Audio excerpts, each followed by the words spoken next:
আসসালামু আলাইকুম ওয়া রাহমাতুল্লাহ। আচ্ছা, আপনার নামটা বলেন তো? রুমি। রুমি আক্তার। আমাদের এখানে আজকে কততম আসছেন? তৃতীয়। তৃতীয়। আপনি তো হাজবেন্ড। জি। আচ্ছা, দ্বিতীয়বারে আপনি আসেন নাই? না, দ্বিতীয়বার প্রথমবারে আসেন, আসছিলেন? প্রথমবারে আসছে, আমি তৃতীয়বারে এবার আসলাম। হুম। আচ্ছা, আপনি আগের চেয়ে কতটুকু ভালো আছেন? অনেকটাই। আগে কি কি সমস্যা হয়তো একটু বলেন তো?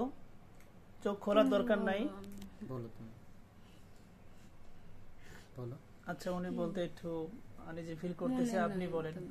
হ্যাঁ, আগে সমস্যা ছিল যে আমি যখন বাসায় থাকি না, যখন অফিসে যাই, একাই রেখে যাই, যখন সকালবেলা ঘুম থেকে উঠে রান্না বান্না শেষে যখন একটু শুয়ে পড়ে, তখন এসে জিনে ধরে বা বোবা চেপে ধরে? হ্যাঁ, চিপে ধরে শরীরে, নড়তে চড়তে দেয় না, কথা বলতে দেয় না। যখন যায় সে বুঝতে পারে যে জানলা দিয়ে বাইরে আপনাকে যেতেছে। সহ্য করতে পারতো? আমাকে সহ্য করতে পারতো না, আমার সাথে সবসময় রাগারাগি করতো সবসময়। আচ্ছা, আমি আপনাকে যখন প্রথম তদবির শুরু করেছিলাম তখন যে জিনিসগুলো পেয়েছিলাম, আপনার শরীরে প্রায় সময় জিন ভর করত, আর জিন ভর করলে তখন আপনি রেগে যাইতেন, রাগারাগি করতেন, উল্টাপাল্টা আচরণ করতেন, এগুলো আপনার মনে থাকতো না। মূলত ওই আচরণগুলো আপনার দ্বারাই জিনেরাই করত। প্রায় সময় মাথা ভার হয়ে থাকতো, মাথা ব্যথা করত, আর ঘুমের মধ্যে উল্টাপাল্টা স্বপ্ন দেখতেন এবং ঘুমের মধ্যে কেউ এসে আপনাকে চেপে ধরতো। এরপরে আপনার তলপেটে ব্যথা হইতো, সাদা স্রাব হইতো এবং মাসিক বন্ধ হয়ে থাকতো। আরো অনেক সমস্যা ছিল। মাঝে মাঝে বুকে প্রবলেম হইতো, বুক চেপে ধরতো। এগুলো আসলে এখন সুস্থ হয়ে গেছে তো এই জন্য এত কিছু বলতে পারতেছে না। আচ্ছা, আমি যে কথাগুলো বললাম এগুলো কি হইতো আপনার? আপনার বাড়ি কোথায়? বলো। পার্বতীপুর।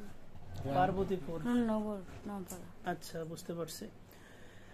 তো এখন আপনার এই সমস্যাগুলো কি হয় যেগুলোর কথা আমি বললাম? এখন ভালো আছেন আল্লাহর রহমতে? আল্লাহর রহমতে অনেক ভালো আছে, সুস্থ আছে। আর আপনি বললেন যে 25শে রমজানে একটু প্রবলেম হয়েছিল, হ্যাঁ। ঘুমের মধ্যে কে যেন চেপে ধরছিল। হ্যাঁ, একবার ধরছিল।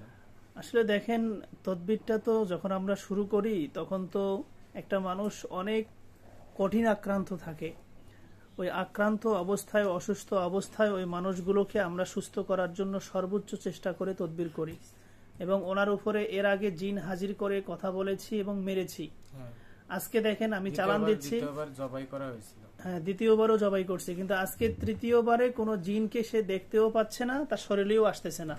তার মানে এই মুহূর্তে কোনো জিনের অস্তিত্ব আর তার উপরে নাই। হ্যাঁ, তো আলহামদুলিল্লাহ সে এখন ভালো আছে এবং সে নিজেই স্বীকার করতেছে আমি ভালো আছি, আপনিও স্বীকার করতেছেন। আপনার নাম কি? আমার নাম মোহাম্মদ জাহিদ হাসান। কি করেন আপনি? আমি ঢাকায় চাকরি করি, গার্মেন্টস জব। আচ্ছা আচ্ছা, কোথায়? গাজীপুর, ঢাকা গাজীপুর। ঈদের পরে আসলে আজকে 16ই এপ্রিল আমাদের চেম্বার চালু হয়েছে।